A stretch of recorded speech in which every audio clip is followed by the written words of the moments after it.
तर नमस्कार मित्रांनो, स्वागत आहे तुमचं स्टार्टअप ब्लॉग सिरीजच्या डे 16 मध्ये. आजचा आपला टॉपिक आहे टी शर्ट मध्ये कुठकुठले फॅब्रिक मटेरियल्स येतात.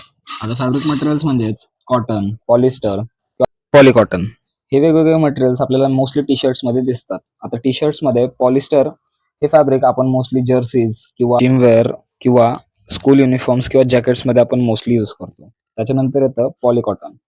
पॉलिकॉटन हे फॅब्रिकमध्ये पॉलिस्टर आणि कॉटनचं कॉम्बिनेशन असतो. म्हणजे सम पर्सेंटेज ऑफ पॉलिस्टर आणि सम पर्सेंटेज ऑफ कॉटन.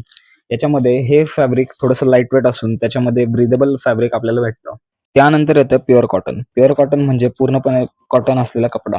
आता कॉटन कपडा हा ब्रीदेबल फॅब्रिक प्लस आपल्याला लाईट वेट असतो. त्याच्यामुळे आपल्याला तो रेग्युलर स्ट्रीट वेअर किंवा आपण रेग्युलर जे टी शर्ट वेअर करतो त्याच्यामध्ये आपल्याला कापड जास्त कम्फर्टेबल असतं.